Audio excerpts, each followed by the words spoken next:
새벽부터 많은 성도님들이 자리를 채워주고 계십니다. 너무나 감사드리고, 오늘 이 시간에 우리가 함께 볼 첫 번째 말씀, 야고보서 5장 13절로 16절이 되겠습니다. 너희 중에 고난당한 자가 있느냐? 저는 기도할 것이요. 즐거워하는 자가 있느냐? 저는 찬송할지니라. 너희 중에 병든 자가 있느냐? 저는 교회의 장로들을 청할 것이요.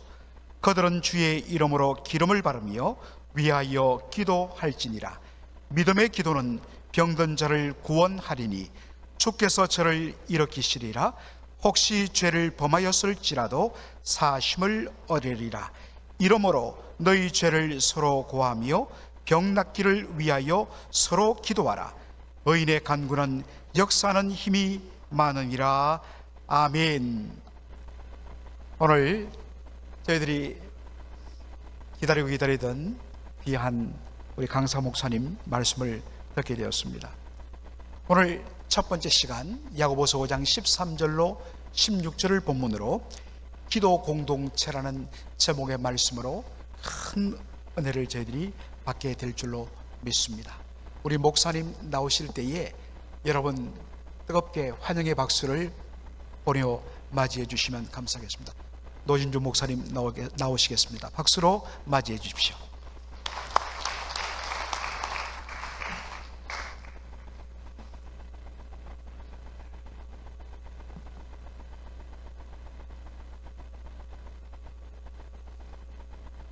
잠깐 기도하겠습니다. 사랑하는 나의 아버지 하나님, 오늘도 주님께서 함께 하시고 주께서 동행하시는 귀한 주님의 몸된 교회에서 주님을 사랑하며 이 세상을 살아내는 하나님의 거룩한 백성들을 만날 수 있게 하시고 오늘 그들에게 말씀을 전할 수 있는 귀한 시간을 주셔서 이제 제가 설교를 시작하려고 합니다. 주님, 간절히 기도하옵나니 주께서 저를 감추시고 즉 주님의 원하심만 드러낼 수 있게 하시며 제 말이 아니라 성령의 역사하심으로 저와 그리고 또 설교를 듣는 모든 분들의 마음속에 하나님의 은혜의 감동이 있게 하여 주시옵소서. 예수 그리스도의 이름으로 기도합니다. 아멘. 여러분은 몸이 아프면 의사가 먼저 생각나십니까? 아니면 목사가 먼저 생각나십니까? 허리 아플 때, 몸이 안 좋을 때 교회 가서 기도를 받아야 되겠구나 라는 생각이 먼저 드십니까?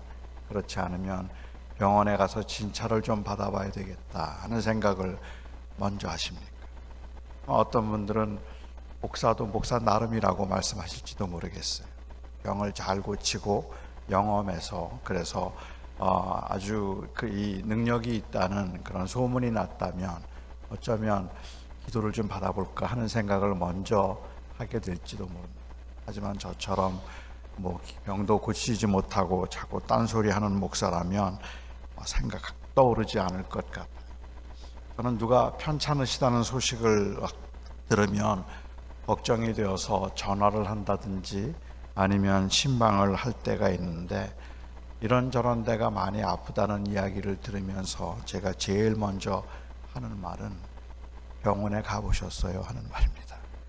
의사 선생님은 뭐라 그러시던가요? 하는 말을 제일 먼저 합니다. 밤 12시가 넘어서 급하게 전화를 하셔서 아들이 배가 아프다고 자꾸 떼굴떼굴 구르는데 목사님 어떻게 하면 좋죠? 아들이 자꾸만 저렇게 막 힘들어하는데 어떻게 하면 좋죠? 라고 그렇게 급하게 전화를 하신 교인들에게 제가 걱정하지 마세요. 제가 가서 기도하면 금방 낫을 겁니다.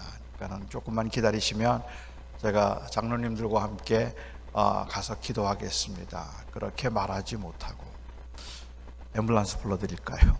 어떡하죠? 하고는 걱정을 하는 그 저 자신에 대해서 저는 꽤 많은 생각을 해본 적이 있었습니다. 왜 나는 아프다는 이야기를 들으면 걱정 마세요. 제가 기도하면 다 낫습니다. 그렇게 말하지 못하고 병원에 가보세요 라든지 아니면 병원에 가보셨느냐를 먼저 물을까? 믿음이 부족해서일까? 아니면 체험이 없어서일까? 신유의 은사가 없기 때문일까? 틀림없이 저는 믿음이 부족합니다.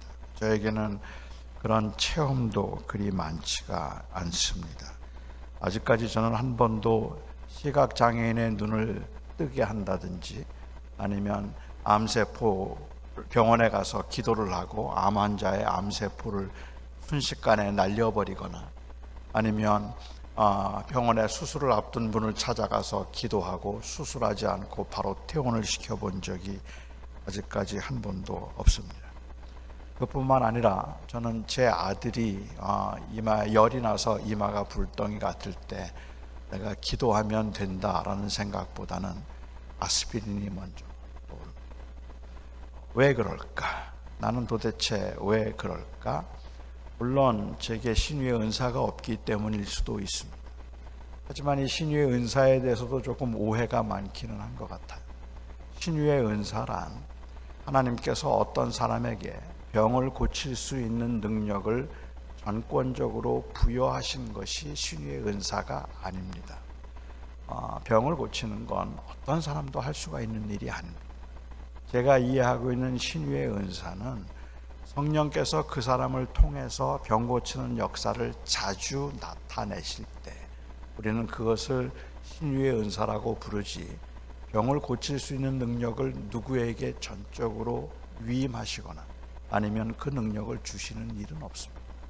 그러니까 병 고침을 받은 사람들은 누구나 하나님이 고쳐주셨다고 이야기를 하지, 누구누구가 고쳐주었다는 이야기를 할 수 없는 이유는 단지 하나님은 그 사람을 통해서 역사하시기 때문에 그렇죠. 그러니까 한 사람을 통해서 성령의 역사가 자주 나타날 때 우리는 그분에게 신유의 은사가 있다는 말을 할 뿐이지, 자기에게 마치 그러니까 병을 고칠 수 있는 능력이 있는 것처럼 나한테 데리고 오면 내가 다 고쳐줍니다 라고 말하는 것은 굉장히 위험한 말이겠죠. 그것은 본인이 할 수 있는 일이 아니기 때문에 그렇습니다. 또한 그래서 하나님께서 그 사람을 통해서 자주 신유의 역사를 나타내셨는데 어느 날부터인지 주님께서 더 이상은 그를 통해서 하시기보다는 오히려 다른 사람을 통해서 하실 수도 있는 거거든요. 그런데도 마치 이제 하나님의 능력이 내게서 떠나기라도 한 것처럼 사람들은 그러면 자꾸만 역사가 나타나지 않으면 하나님이 이제 더 이상은 나를 통해서 이 일은 하지 않으신다라고 인정을 하면 딱 좋겠는데, 오히려 그렇게 하기보다는 자꾸만 사람을 속이려고 하거나 억지를 부리려고 하는 경우들도 우리는 종종 보게 됩니다. 저에게는 그런 신유의 은사는 없습니다. 제게 믿음이 부족한 것도 맞는 말입니다. 하지만 또한 동시에 그것은 제가 가지고 있는 신앙적인 확신 때문이기도 하고 일반 의학에 대한 저의 신학적인 입장 때문이기도 합니다. 저는 목회를 하면서 한 번도 제게 그런 능력을 달라고 기도를 하거나 아니면 제가 정말로 하나님 앞에 바로 쓰임받는 목사가 되기 위해서는 그런 능력이 있어야 된다고 생각해 본 적은 한 번도 없습니다. 아주 어려운 상황에서 굉장히 고통스러워하거나 힘들어하는 분들을 볼 때 내게 신유의 은사가 있어서 하나님께서 나를 통해서 그분을 고쳐주실 수 있으면 좋겠다는 마음이 들었던 적은 있지만, 그리고 목회 초기에는 내게 그런 능력만 있다면 그러면 교회가 좀 더 빨리 부흥하지 않을까라는 아주 속물적인 생각을 했던 적은 있었지만, 그렇지만 목사가 바로 사역을 하기 위해서는 그런 능력이 있어야 된다고 생각해 본 적은 없습니다. 그런데도 불구하고 저는 목회를 하면서 열심히 병원을 찾아다녔고, 그리고 특별히 몸이 불편하신 분들과 아픈 분들을 위해서 특별히 많이 기도하고 함께 기도하기를 좋아했습니다. 제가 그렇게 많이 기도하고 그리고 몸이 불편하신 분들과 편찮으신 분들을 위해서 특별히 많이 기도했던 이유는 어쩌다 혹시 병이 낫는 일이 있어서 내가 유명해지지 않을까라는 그러한 기대 때문도 아니고, 능력도 없으면서 능력이 있는 줄 착각하거나 아니면 교인들에게 제가 마치 능력 있는 목사인 것처럼 보여주기 위한 것도 아니었습니다. 제가 그렇게 열심히 찾아다니며 기도를 했던 이유는 기도의 능력을 믿었기 때문입니다. 물론 그 말은 제가 무슨 병이든지 다 고칠 수 있는 초능적인 기도의 능력을 믿었다는 말이 아니라 하나님께서 저희의 기도를 들으시고 그리고 우리의 기도에 응답하신다는 것을 믿었기 때문에 그렇습니다. 내게 능력 주시는 자 안에서 내가 모든 것을 할 수 있다. 믿는 자에게는 능치 못함이 없다라고 주님께서 말씀하셨을 때에도 제가 이해하는 바로는 저는 한 번도 하나님의 능력을 의심해 본 적은 없습니다. 하나님은 전능하신 분이십니다. 하나님은 무엇이든지 하실 수 있는 분입니다. 그러니까 저는 하나님의 능력을 의심한 적은 없지만 하나님의 의도와 의지는 잘 모르겠어요. 하나님께서 이 맥클린 장로 교회를 이 동부 지역에서 가장 큰 교회로 1년 안에 만드실 수 있을까요? 아멘. 하나님이 그거 못 하시겠습니까? 하나님에게 그 능력이 없으시겠습니까? 이 교회를 정말로 몇 년 안에 수천 명이 모이는 교회로 하나님이 만드실 수 있을까요? 아멘. 하나님께서 여기에 있는 몸이 불편하신 분들, 제가 가지고 있는 장애를 주님께서 순식간에 날려버리고 건강하게 하실 수 있을까요? 아멘. 저는 하나님의 능력을 의심하지 않습니다. 그런데 정말 그렇게 하실까요? 그건 모르겠어요. 하나님의 의지와 하나님의 뜻을 잘 모르겠다는 말입니다. 하나님의 원하심이 어디에 있는지를 몰라서 우리는 힘든 것이지 하나님의 능력을 몰라서 우리가 힘든 건 아닐 테니까 저는 제가 가지고 있는 기도에 대한 능력은 하나님은 무엇이든지 하실 수 있으니까 내 원함을 다 들어주실 것이라는 것이 아니라 하나님은 내 삶을 주관하고 계시는 분이라는 그 하나님을 의지함이 가장 안전할 뿐만 아니라 가장 행복한 길이라는 것을 믿기 때문에 기도를 믿는다는 말입니다. 오늘 본문은 바로 이 기도의 능력을 강조하고 있습니다. 14절 말씀을 보면 너희 중에 병든 자가 있느냐 저들은 장로를 청할 것이요 장로들은 기름을 바르며 그들을 위하여 기도할지니라 라고 말씀하십니다. 성경에서 장로라고 말할 때는 거기에는 목사도 포함되니까 저에게도 해당되는 말씀입니다. 하지만 저에게 신유의 은사가 없고 그리고 능력이 없다면 병든 분들이 저를 부르는 것은 어떻게 생각하면 헛된 일이 아니겠습니까? 야고보 사도가 의사를 부르라든지 아니면 교회 안에 그 신유의 은사를 받은 사람들, 능력이 있는 자들을 부르라고 했다면 이해가 되는데 목사를 부르라고 했으니까 이 말은 그 당시에 목사들은 다 신유의 능력을 가지고 있었거나 그렇지 않다면 다른 목적으로 목사를 부르라고 말씀하셨다고 보아야 할 것입니다. 저는 후자가 맞다고 생각합니다. 야고보 사도가 이 말을 하면서 무엇보다도 먼저라든지 우선이라든지 아니면 의원을 찾지 말고라고 말하지 않았다는 사실과 교회의 장로들을 청하라라고 했다는 말을 저는 주목해 보고 싶습니다. 여기에 교회의 장로들이란 능력을 가지고 있는 사람들을 말하는 것이 아니라 교회의 영적인 지도자들을 가리키는 것입니다. 그러니까 교회를 영적으로 이 영적인 상태에 대해서 교인들의 영적인 상태에 책임이 있는 사람들이라는 말입니다. 이 말은 그런 의미에서라면 교회 장로들을 부르라는 것은 몸에 병이 들거나 고난 중에 있는 사람이 있다면 교회적으로 관심을 가지라는 이야기입니다. 교회적으로 관심을 가지라는 말이고 영적인 도움을 받아야 한다는 말이죠. 사람들이 병이 드는 데는 여러 가지 이유가 있습니다. 의학적인 이유들은 처치하고라도 영적으로라도 사람들이 병이 드는 데는 그 이유가 여러 가지가 있잖아요. 하나님께서 징계하셔서 그를 치시기 때문에 병이 드는 경우도 있을 것이고 아니면 연단을 통하여서 그를 훈련시키기 위해서 하나님이 병을 주시는 경우도 있을 것이고 하나님께서 그 병을 고쳐주심으로 능력을 행하도록 하기 위해서 하나님께서 병을 주시는 것일 수도 있겠고 아니면 하나님께서 그로 하여금 인내하도록 인내를 가르치기 위해서일 수도 있겠고 그렇지 않다면 하나님께서 이제 그만 쉬라고 데려가기 위해서 하나님께서 몸에 병을 주실 수도 있습니다. 그러니까 우리가 몸에 병을 얻는 여러 가지 영적인 이유들을 생각하면 다양한데 우리의 문제는 우리가 왜 병이 드는지 영적인 이유를 사실은 알지 못한다는 거예요. 그런데 우리는 자꾸만 그것을 아는 것처럼 규정하려고 해서 마음에 상처를 줄 때가 많다는 거죠. 몸이 좀 아프거나 힘든 사람이 있으면 자꾸만 회개하라고 이야기를 한다든지, 그렇지 않다면 마치 우리가 다 알고 있는 것처럼 그 고난을 주신 이유는 하나님께서 연단하기 위한 목적이었다고 너무 쉽고 가볍게 말을 하는 경우도 있다는 말입니다.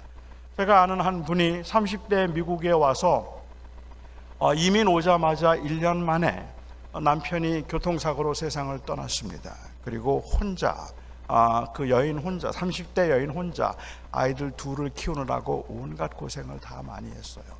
그리고 그 아이들이 좋은 대학에 이제 가게 되고 직장을 얻었는데, 많은 사람들이 그분에게 하는 말이 하나님께서는 모든 것이 합력하여 선을 이루게 하시는 분이라서 이 아이들이 이렇게 잘 자랄 수 있도록 하나님께서 그 남편을 먼저 데려가셨다고 이야기를 할 때 너무 마음이 상한다 그래요. 그분이 하고 싶은 말은 그냥 No thank you, 내 남편 돌려주세요 하는 말을, 왜냐하면 그 30여 년 동안의 고생이 너무 심했기 때문에, 너무 힘들었기 때문에 단순히 아이들 잘 되라고 남편 데려가고 나를 고난받게 하셨다면 이해가 안 된다고 말씀을 하시는 거죠. 그건 합력해서 이루는 선이 아니라고 생각을 합니다. 근데 우리는 종종 너무 가볍게 마치 하나님의 뜻을 다 아는 것처럼 말하기 때문에 그게 마음의 상처가 됩니다. 우리는 왜 하나님께서 우리에게 고난을 주시는지 잘 알지 못해요.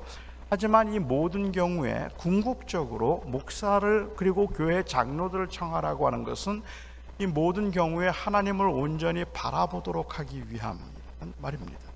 하나님을 온전히 바라봄으로 하나님과의 관계를 확인하도록 하는 것, 그것이죠. 어떤 사람에게는 회개를 권할 수도 있겠고, 어떤 사람에게는 인내를 권할 수도 있겠고, 어떤 사람에게는 천국을 바라보도록, 그렇게 천국을 소망하도록 할 수도 있겠지만, 그 모든 경우에 우리로 하여금 결국은 우리의 생명이 되시고 우리의 주님이 되시며 나의 모든 것이 되시는 예수 그리스도를 온전히 바라보아서 내 삶을 그 앞에서 볼 수 있도록 만드는 그 일을 해야 되는 게 목사라는 거예요.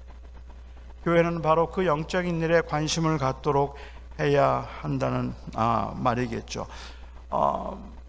결국은 기도를 통해서, 우리가 함께 기도를 통해서 우리가 원하는 것은 하나님을 찾아가는 겁니다. 욥이 고난을 당하면서 하나님 앞에 내가 왜 이런 고난을 당하는지 알지 못하겠다고, 왜 내가 이렇게 힘들게 살아야 되는지, 왜 이렇게 끔찍한 고난을 당했잖아요. 자식 다 죽었잖아요. 온몸에 머리부터 발끝까지 온몸에 악창이 나서 병이 들었잖아요. 그리고 사업 망해서 순식간에 재산을 다 날려버렸잖아요. 이런 사람 어디에 있습니까? 재산을 다 날려버리고 가족들 다 죽고 그리고 다 떠나고 그리고 온몸에 병이 들어서 그야말로 아무도 없는 상황에서 하나님 어찌하여서 이러십니까? 라고 그렇게 부르짖고 왜 내가 이런 일을 당해야 됩니까? 라고 말할 때 그 친구들이 찾아와서 그를 위해서 애통하면서 일주일 동안 같이 울었어요. 너무 그 모습이 안 돼서 일주일 동안 죄를 뒤집어 쓰고 울었지만 그들이 가지고 있는 기본적인 신학적인 입장은 바꾸지 않았어요.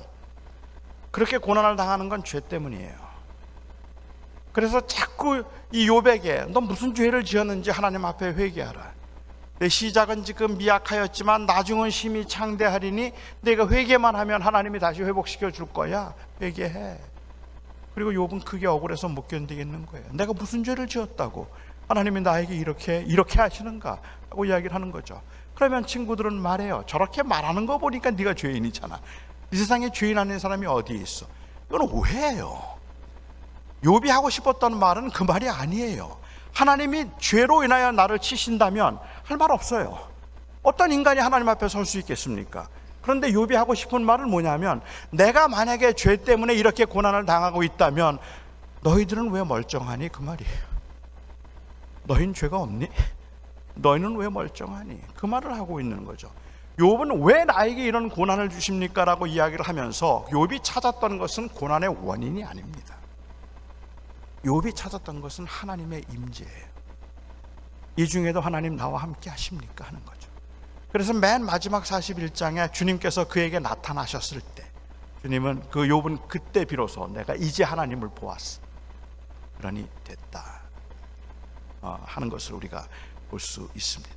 고난 중에 있는 사람들이 왜라고 묻지만 그것은 원인을 찾고 있는 것이 아니라 하나님을 몸부리게 찾고 몸부림을 치면서 찾고 있는 거거든요. 하나님 거기 계십니까? 하나님 지금 여기 계십니까? 나와 함께 하십니까?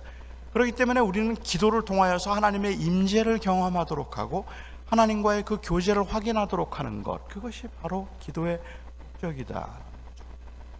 제가 신학교에 있을 때 저희 신학교 교수님 중에 한 분이 닥터 그린웨이라고 하는 분이 계셨는데, 이분이 멕시코의 선교지에서 있었던 일을 한번 말씀해 주신 적이 있었어요. 멕시코에서 선교를 할 때 한 번은 누가 밖에서 문을 두들겼대요. 나가봤더니 한 10살쯤 되어 보이는 여자아이가, 멕시코 여자아이가 서 있었습니다. 너무 모습이 꾀죄죄하고 너무 그야말로 너무 흉한 거예요. 그리고 너무 불쌍해 보였어요.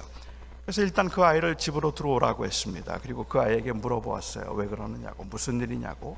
그러자 그 아이가 대답하기를, 자기 엄마는 자기가 3살 때 죽었고 아버지는 알코올 중독자였는데 술에 취한 아버지가 자기를 총으로 쏴서 죽이려고 해서 자기가 집을 나온 지 4개월 되었다고 했습니다. 그 4개월 동안 전전긍긍하면서 쓰레기통을 뒤지기도 하고 구걸을 하기도 하고 또 굶기도 하면서 그렇게 고난을 겪고 고생을 하다가 그 마을까지 흘러 들어와서 그 집이 선교사의 집인 것을 알고 이제 저녁 한 끼 얻어 먹을까 해서 용기를 내서 문을 두들겼던 겁니다.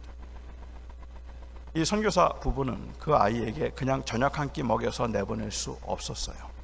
너무 안 되기도 했고 그냥 내보내는 것은 위험하다는 생각이 들었기 때문에 일단은 그 집에 있으라고 하고 가족들이 의논을 했습니다. 당시에 그린웨이에게 딸이 4이 있었는데 함께 의논을 해서 내린 결정은 합법적인 절차를 거쳐서 이 아이를 입양하자는 것이었습니다. 그래서 그 아이를 입양하기로 했습니다. 그 아이가 입양되는 날, 이 아이를 불러서 그린웨이가 이야기를 했다 그래요. 이제부터 내가 네 아버지다. 여기 있는 건 다 내 거야. 먹고 싶은 거 뭐든지 먹고 원하는 게 있다면 언제든지 나한테 구해라. If you need anything, let me know. Ask me anything and then I will just give it to you. 무엇이든지 내가 필요한 게 있다면 나한테 구하라 라고 이야기했어요. 이 아이가 고맙다고 그러겠다고 했습니다. 그런데 이 아이는 한 번도 그린웨이에게 무엇을 달라고 말하지 않았습니다.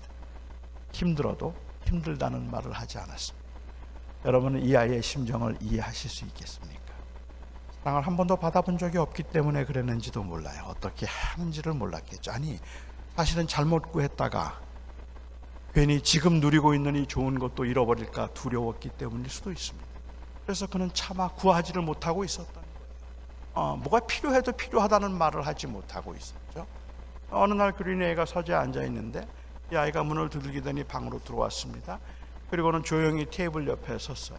돌아앉으면서 물었습니다. Honey, what can I do for you? 그러자 이 아이가 아주 조심스럽게 아주 조용히 떨리는 목소리로 이야기를 합니다. 아빠, I need a shoelace. 아빠, 신발끈이 하나 필요해. 그 말을 듣는 순간에 그린웨이는 돌아앉아서 울었다라고 했어요. 얘가 나보고 아버지라 그랬다. 얘가 자기가 필요한 걸 나한테 구했다. 그것이 너무 감동이 되어서 그래서 그가 돌아앉아서 울었다고 했습니다. 저는 이게 기도라고 생각합니다. 주님께서 우리에게 무엇이든지 구하라, 무엇이든지 구하라 라고 말씀하실 때 이 말은 내가 구하는 것들을 다 주겠다는 게 아니라 내가 네 좋은 아버지로 너에게 좋은 것을 줄 테니 무엇이든지 나한테. 결국은 기도를 통해서 하나님이 원하시는 것은 관계입니다. 우리는 기도를 통해서 마치 하나님이 창고지기 매니저라도 되는 것처럼 어떻게 저분의 마음을 움직여서 내가 원하는 걸 좀 빼낼 수 있을까를 생각하지만 하나님이 원하셨던 것은 관계. 그래서 저는 야고보 사도가 병든 자들이 있다면 장로들을 청하라는 것은 바로 그들의 그 기도를 통해서 하나님과의 관계를 회복하도록 하기 위함입니다. 두 번째, 제가 이 장로들이 병자들을 위해서 기도해야 되는 이유 또 하나가 있다고 생각하는데 그것이 바로 하나님과의 관계일 뿐만 아니라 진정한 교회됨, 즉 성도의 교제 때문에 그렇습니다. 성도의 나눔 때문에 그렇습니다. 병든 사람들이 교회 장로들을 청하는 것은 아픔을 함께 나누고 고통에 동참해서 서로 위로하고 붙들어 주려고 하는 그러한 그 아름다움, 그 교회에 주신 특권과 사명 때문에 그렇습니다. 비록 죽음이 확정된 병상조차 믿음의 식구들이 찾아가서 함께 마지막 순간까지 기도하는 것은, 이것은 그냥 내가 반드시 기도를 통해서 고쳐보겠다는 그러한 망상 때문이거나 아니면 반드시 고칠 수 있다는 어떤 거짓된 확신을 주기 위해서가 아니라 그 마지막 순간까지 함께 하기 위해서인 겁니다. 교회가 같이 가고 싶고 같이 하고 싶기 때문에 그러는 거죠. 오늘 본문에서 바로 이러한 그 기도의 특징 몇 가지를 말해주고 있는데요. 우선은 기름을 바르며 기도하라고 말합니다. 장로들을 청하라고 말하고 장로들은 기름을 바르며 기도하라라고 그렇게 이야기를 하고 있어요. 요즘도 기름을 사용하는 교회가 있기는 하고 기름 대신에 목사나 장로가 안수한 성수 이를 사용하는 교회들도 있다고 합니다. 이 기름이 무슨 마술적인 힘이 있어서 그래서 어떤 병이든지 바르기만 하면 낫게 만드는 그러한 효험 있는 것이었다고 생각을 하고, 지금도 목사나 장로가 안수한 그 물이나 아니면 그 이 기름은 성수, 성유가 되어서 귀신을 쫓아내기도 하고 마시면 병이 낫게 되기도 한다고 믿는 사람들도 있는 것 같습니다만은, 제가 이해하는 바로는 성경 어디에도 그런 기록은 없습니다. 목사가 안수해서 그 물이 효험이 있었던 경우, 아니면 예수님께서 그 물을 효험 있게 만드심으로 병을 고쳐주신 적은 없었다는 말이죠. 예수님께서 한 시각장애인을 실로암 물가에 가서 눈을 씻으라고 말씀하셨을 때에도 실로암 물의 효험이 있었던 것이 아니라 예수님에게 능력이 있었던 것입니다. 만약에 물의 효험이 있었더라면 그 다음에 시각장애인들 다 그렇게 하면 되는 거잖아요. 그런데 그렇지 않았거든요. 나만 장군이 요단강에서 7번 몸을 씻어서 나병이 나았지만 그것은 요단강 물의 효험이 있었던 것이 아니라 바로 그 하나님의 능력과 계획 가운데 그 일이 이루어진 것이기 때문에, 누가 어떤 효험이 있는 물을 가지고 기도했더니 그 물이 효험이 있다고 말한다면 그 말은 믿지 않으셔도 된다고 생각합니다. 아주 오래전에, 한 10여 년 전에 PD수첩에서 이 방영을 해서 문제가 좀 되었던 한국 만민중앙교회의 이재록 씨, 혹시 기억하실지 모르겠습니다. 이 이재록 씨라고 하는 분, 그 당시 그 PD수첩에서 이 취재한 바에 의하면 그 만민중앙교회 뒷뜰에 수도꼭지가 한 10개쯤 있었다고. 그런데 그 수도꼭지에서 무안이라고 하는 그의 고향에서 끌어온 무안 단물이 있었는데요. 그 무안 단물을 조그만 분무기에 넣어서 팔았는데 그 당시에 500원이었습니다. PD수첩 그 취재에 의하면 500원인데 거기에 붙어있는 그 레이블이 재밌어요. 창조의 근본된 이 만병통치의 물인 거죠. 그래서 그 물을 팔았는데 이 물이 얼마나 효험이 있느냐면, 이재록 씨가 안수한 이 물이 얼마나 효험이 있는가 하면요, 죽어가는 백합이나 병아리에 뿌리면 꽃이 살아납니다. 그뿐만 아닙니다. 고장난 가스레인지나 컴퓨터에 뿌리면 그게 작동이 됩니다. 그래서 그분들은 그게 만병통치하기를 믿고 있어서, 기자가 취재한 바에 의하면 그분들은 그 약을 가지고 있으면 그야말로 어디에든지 뿌리든지 무슨 병이든지 다 낫는다고 생각을 했는데, 제가 그래서 그 당시에 웹페이지에 들어가서 봤거든요.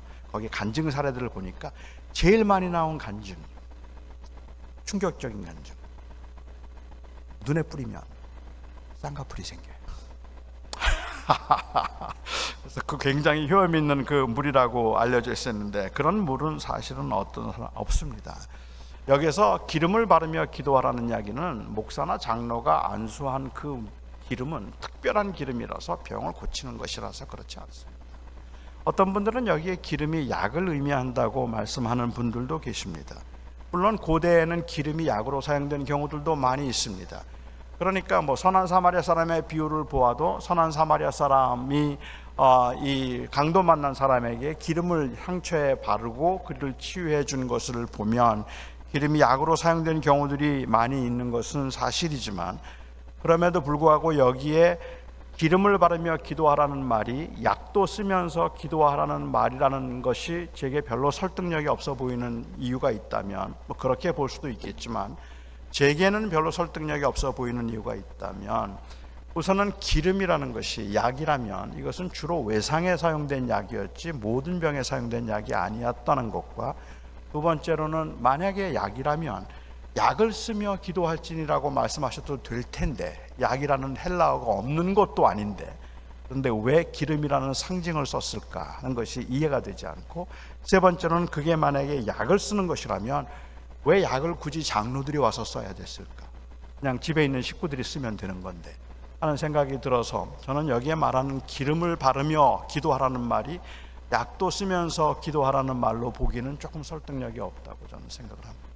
제가 생각할 때 여기서 말하는 기름은 성령을 상징한다고 생각합니다. 그러니까 기름을 바른다는 이야기는 성령께 전적으로 의지하여라는 말이고, 교회적으로 고난당한 사람이 있다면 성령의 도우심을 의지하고 우리가 함께 기도하고 그리고 붙든다는 말이겠죠. 고난 중에 있는 사람들이 하나님과 동행하도록 하는 일이 교회가 하는 일이기 때문에 그렇습니다. 어떤 사람들이 당하는 그 고난의 현실은 우리가 생각하는 것보다 훨씬 더 크고 무겁습니다. 사실은 교인들이 당하는 고난은 우리가 가볍게 이야기를 해서 그냥 기도하면 되잖아. 아니요, 기도가 안 나오는 걸요.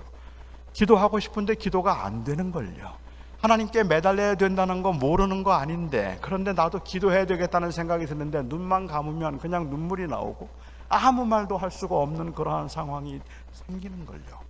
아들이 심장마비로 뇌사 상태에 빠져서 뇌사를 확인하는 그 과정에 있었던 한 권사님이 저하고 함께 기도를 하시는데요, 기도 많이 하시던 분이에요. 유창하게 기도하시는 분이에요. 새벽마다 1시간씩 기도하시던 분이에요. 그런데 아들이 그렇게 코마 상태에 들어가서 이제 뇌사를 판정해야 되는 그 상황에 기도를 하는데요, 딱 2마디밖에 못 하시더라고요. 그 1시간 동안 하나님 잘못했어요, 하나님 살려주세요, 하나님 살려주세요, 하나님 살려주세요, 하나님 잘못했어요. 아무 말도 못해요. 얼마나 힘든지.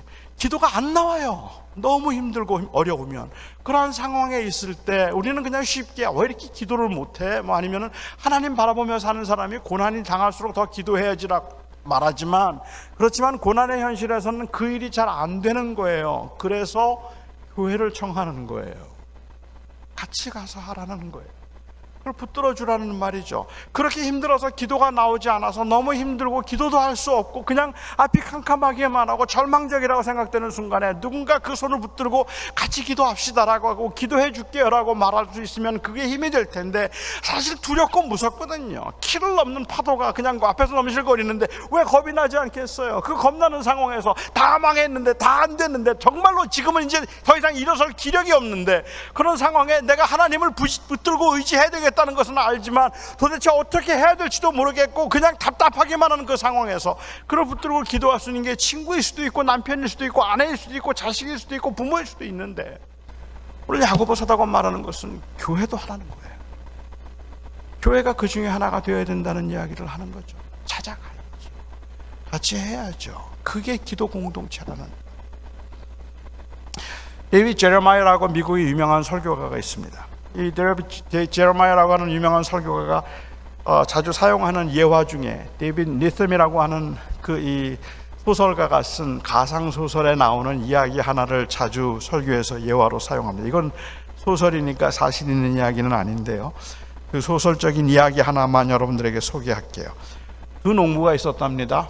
한 농부는 밀농사를 지었고 다른 농부는 토마토 농사를 지었습니다. 두 농부 모두 다 신실하게 하나님을 사랑하는 사람들이었고, 두 농부 모두 다 이번 농사에 그 가족의 사활이 걸려 있었고, 두 농부 모두 다 윌체어에 앉은 아내가 있어서 수술비가 급하게 필요한 상황이었습니다. 어느 날 이 두 농부의 가족들이 하나님 앞에 간절하게 기도를 드렸습니다. 밀농사가 풍년이 되기 위해서는 그날 밤에 비가 한 번 더 시원하게 와 주어야 했고, 토마토 농사가 풍년이 되기 위해서는 그날 밤에 비가 오지 말아야 합니다. 밀 농사를 지었던 농부의 가족들이 함께 모여서 하나님 앞에 기도를 합니다. 우리의 모든 사정을 아시는 하나님 아버지, 오늘 밤에 비가 와야 우리 가정이 삽니다.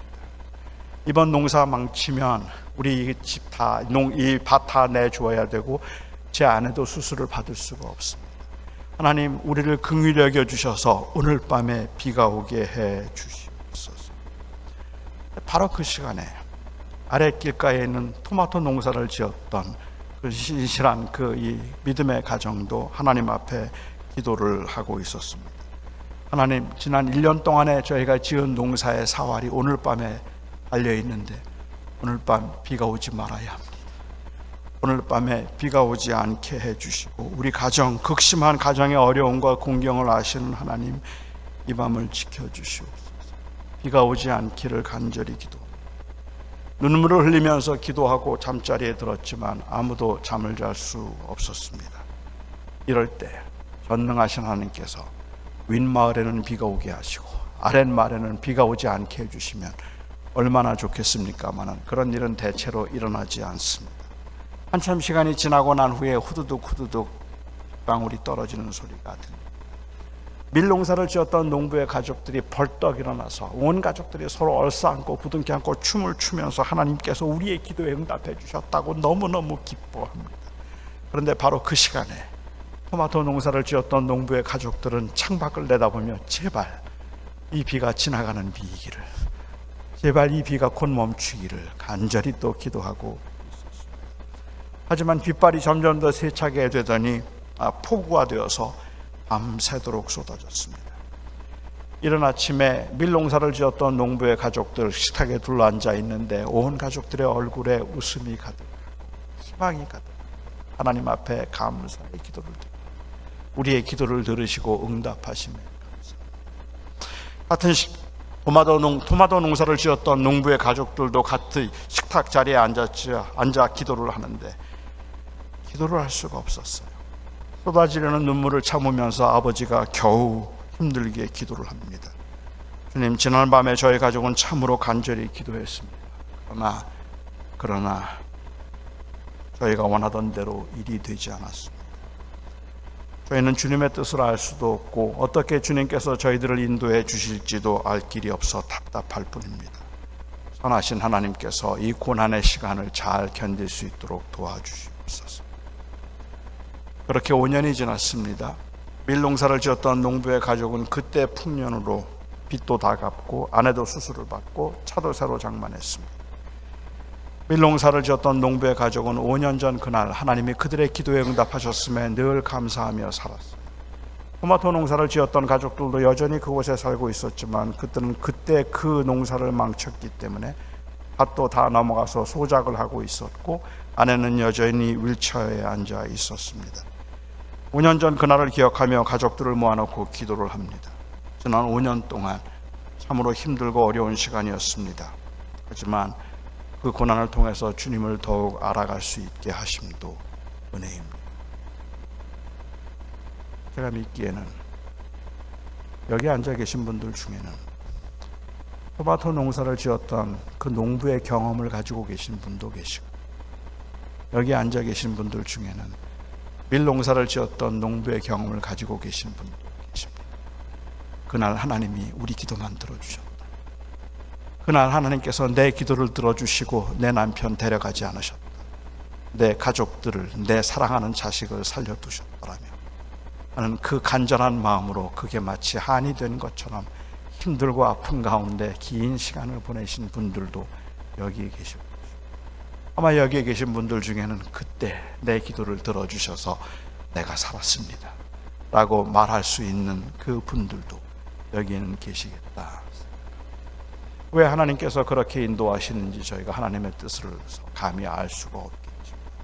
주님께서 고난당하는 자는 기도할 것이고 그리고 이 즐거워하는 자들은 오히려 하나님께 감사하여 찬송하라 그렇게 말씀하시는 그 이유, 바로 그 교회가 가지고 있는 공동체 안에서 하나님이 나를 특별히 사랑하셨기 때문에 나는 형통해졌다고 교만하지도 말고 하나님께서 나를 버리셔서 내가 이렇게 힘들어졌다고 그렇게 낙심하지도 말고 교회 공동체 안에서는 서로를 격려하며 함께 위로하고 기도하고 붙들어주고 그게 바로 교회다 라고 말씀하시고 있다.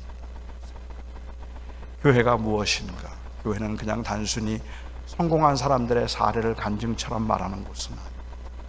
교회는 그냥 고난당하고 패배한 사람들이 모여서 그냥 실패한 사람들끼리 서로 그냥 어우러져서 위로해 주는 것도 아닙니다.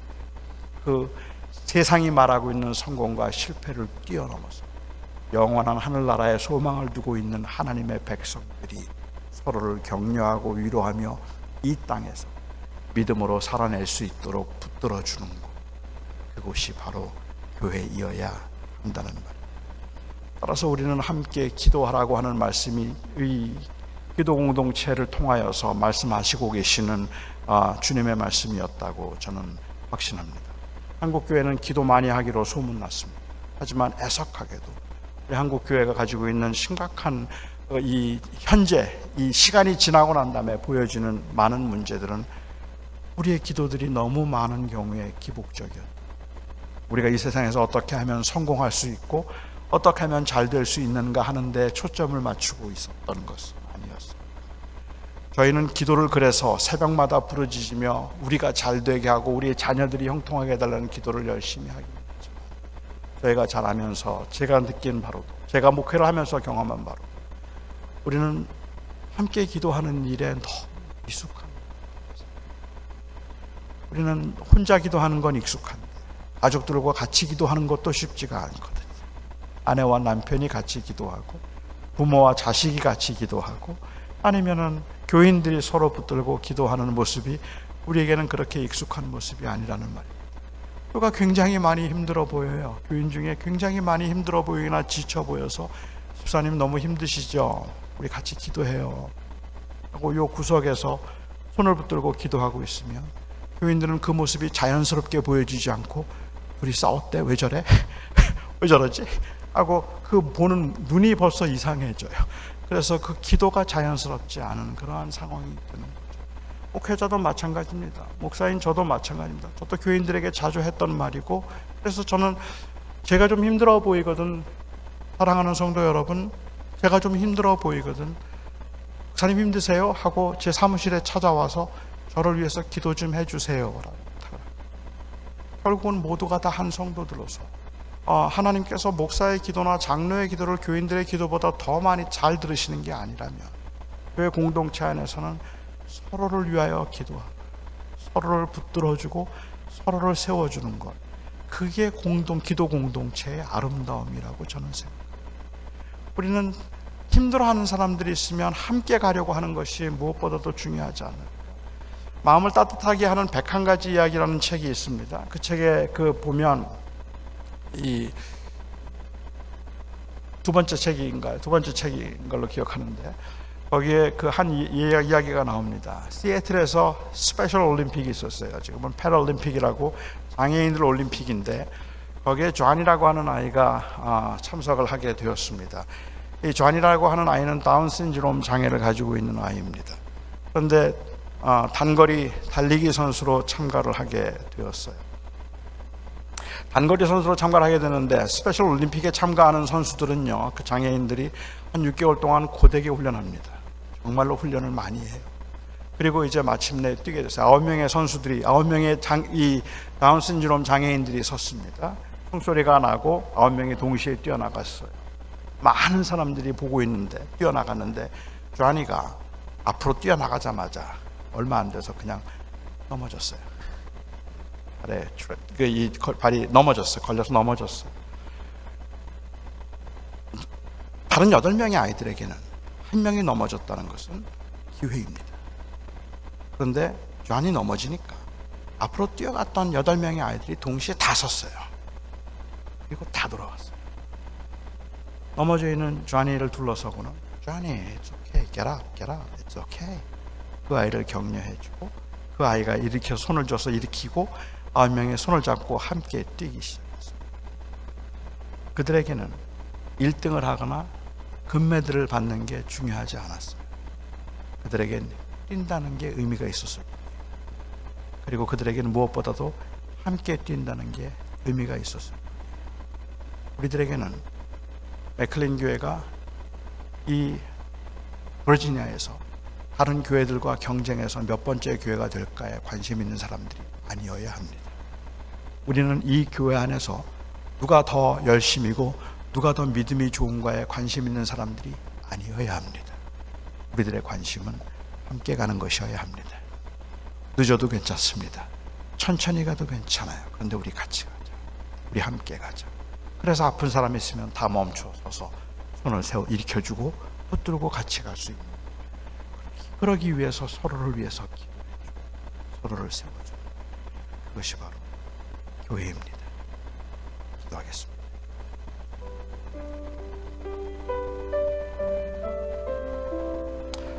사랑하는 나의 아버지 하나님, 이 땅에서 믿음을 지키며 사는 것이 얼마나 어려운 일인지 주님께서 아시고, 주님께서는 믿는 자들로 하여금 교회를 이루게 하시며 그리스도를 주라 고백하는 사람들이 함께 모여 서로를 격려하고 세워주고 위로하며 믿음을 지키게 하심을 진심으로 감사합니다. 바로 그 사명을 위해서 46년 전에 하나님이 여기에 이 교회를 세우셨고, 이 교회가 그동안에 많은 일들이 있었지만 그러나 그 모든 과정 가운데서 교회로서 서로를 사랑하고 붙들어 주려고 하고, 무엇보다도 몸이 아프거나 고난 중에 있거나 환난 중에 있는 사람들을 생각하며 하나님 앞에 드렸던 그 많은 기도들이 있습니다. 하나님, 간절히 기도하옵나니 우리 맥클레인 장로교회가 그 기도가 회복되는 곳이 되게 하여 주시옵시고, 빨리 가려고 하지 말고 함께 가려고 하는 공동체, 그리고 서로를 세워주고 붙들어주는 기도가 살아있는 공동체가